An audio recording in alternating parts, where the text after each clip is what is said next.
El método científico empieza con la observación de algo extraño, algo que requiere de una explicación. En el caso de mi coche, consiste en la observación muy sorprendente de que no está donde lo había dejado.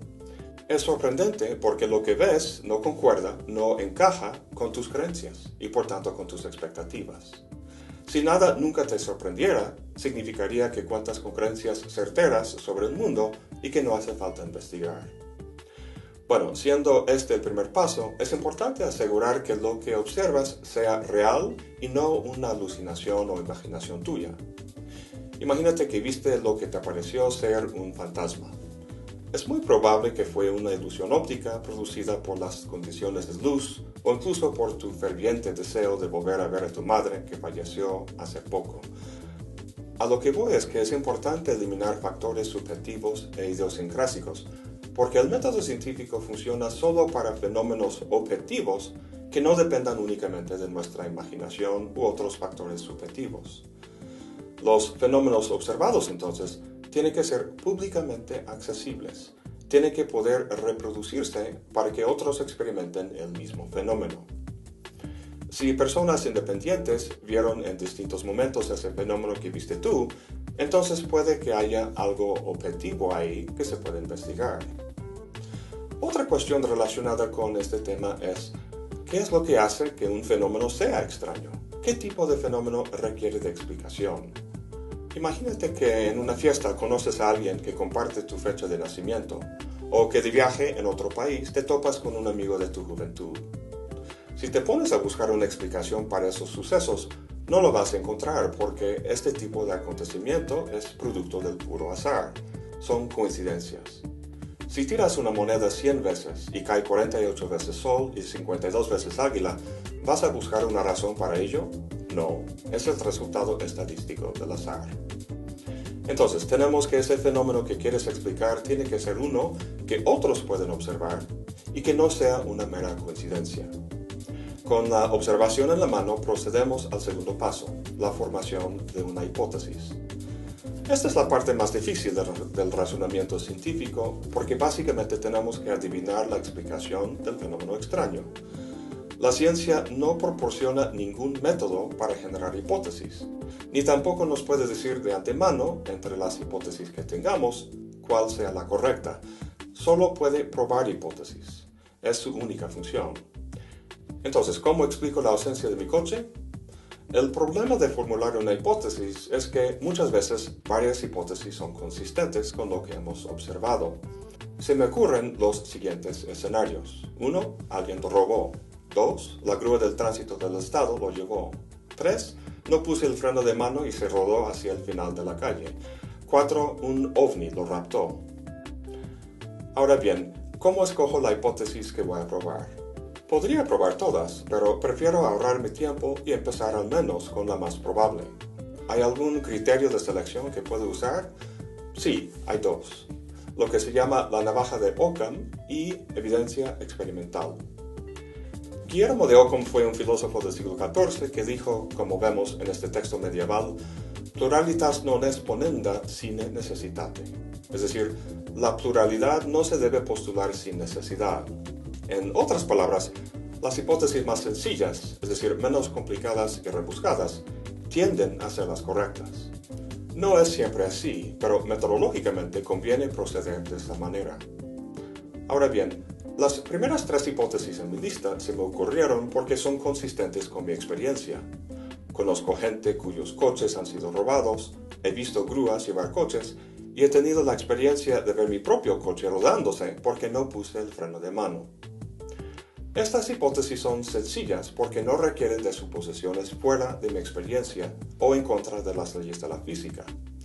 Pero eso de que un ovni lo raptó no es sencilla, porque supone algo que no forma parte de mi experiencia ni de la comunidad científica, a saber, la existencia de los ovnis. Esto no quiere decir que no sea posible, sino solo poco probable. Entonces, nos queda escoger entre las 3 hipótesis restantes. ¿Qué evidencias pueden ayudarme en la selección? Pues sé que tengo el hábito de siempre poner el freno de mano, aunque también sé que mi memoria no es perfecta, entonces no es totalmente fiable como evidencia. En cuanto a la posibilidad de robo, sé que los ladrones no quieren ser atrapados en el acto, por lo que sería más probable que robaran mi coche de noche o en un lugar no muy transitado, lo cual no es el caso de un centro comercial. Por fin, examinando el lugar donde dejé mi coche, veo más adelante una señal medio cubierta por las ramas de un árbol que dice no estacionar. Cualquiera de las 4 hipótesis puede ser la correcta, pero este último detalle me hace decidir por lo de la grúa. Es una hipótesis sencilla, consistente con mi experiencia y con las leyes de la naturaleza, y también es probable debido a la evidencia disponible. Ahora bien, una hipótesis no es más que una pequeña teoría para explicar el fenómeno extraño. Con la hipótesis que he escogido, puedo explicar cómo un coche puede desaparecer, pero aún no sé que en realidad se dio así. Afortunadamente, con la hipótesis se puede no solo explicar fenómenos, sino predecirlos. Hace poco dije que la finalidad del razonamiento consiste en probar hipótesis. La predicción es lo que nos permite hacer eso, y constituye el tercer paso del método científico. Si predecimos algo, decimos de antemano que algo ocurrirá en el futuro bajo ciertas condiciones. En nuestro ejemplo, ¿qué es ese algo que va a ocurrir? Determinamos ese algo al fijarnos en la hipótesis y al derivar las consecuencias que tendría en la experiencia si fuera verdadera. Nuestra hipótesis es que el tránsito del estado llevó al coche. Sabemos que guardan los coches que llevan en un corralón. Si la hipótesis es verdadera, podemos predecir entonces que el coche está en el corralón. Revisemos los pasos que hemos visto hasta ahora. Primero, la observación de algo extraño en nuestra experiencia. 2. Hacer una hipótesis para explicarlo. Y 3. Hacer una predicción acerca de lo que ocurriría si la hipótesis fuera verdadera. Con la predicción hecha, solo resta el último paso, la experimentación. Aquí es donde vamos a poner a prueba la hipótesis. Si tu hipótesis tiene que ver con la naturaleza de partículas subatómicas, el experimento puede ser muy complicado, pero el nuestro es muy sencillo. Consiste simplemente en ir al corralón a ver si está el coche. Si no se encuentra, mi hipótesis ha sido falsificada y tengo que volver a la lista de hipótesis a probar otra. Si lo encuentro, sería fácil suponer que mi hipótesis es correcta, pero no es así. Lo que el método científico puede hacer de forma contundente es eliminar hipótesis falsas. Si no está mi coche, mi hipótesis es forzosamente falsa.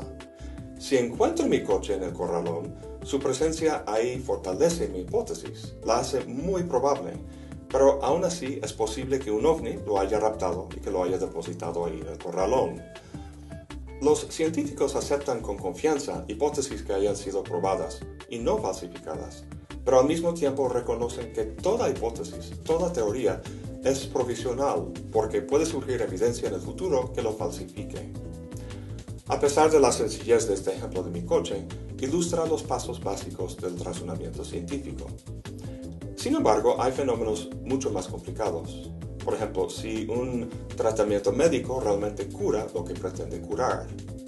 El planteamiento de una hipótesis, y especialmente la elaboración del experimento para probarla, es más complicada. Si tu hipótesis es que cierto tratamiento alivia X problema, hay que saber qué consecuencias manifestaría en la experiencia y luego hay que controlar las diversas variables que pueden incidir en el fenómeno para asegurar que estás probando solo aquella que te interesa. Y especialmente en pruebas médicas hay que tener un grupo de control que no recibe el tratamiento para compararlo con los resultados de tu experimento, a ver si un efecto medible se dio. A pesar de la complejidad de algunos temas y experimentos, la idea es la misma. Observamos algo extraño, aventuramos una explicación y luego la probamos a través de un experimento. Esta idea básica del método científico, junto con los principios de la argumentación que veremos a continuación, serán suficientes para protegerte del engaño y el fraude.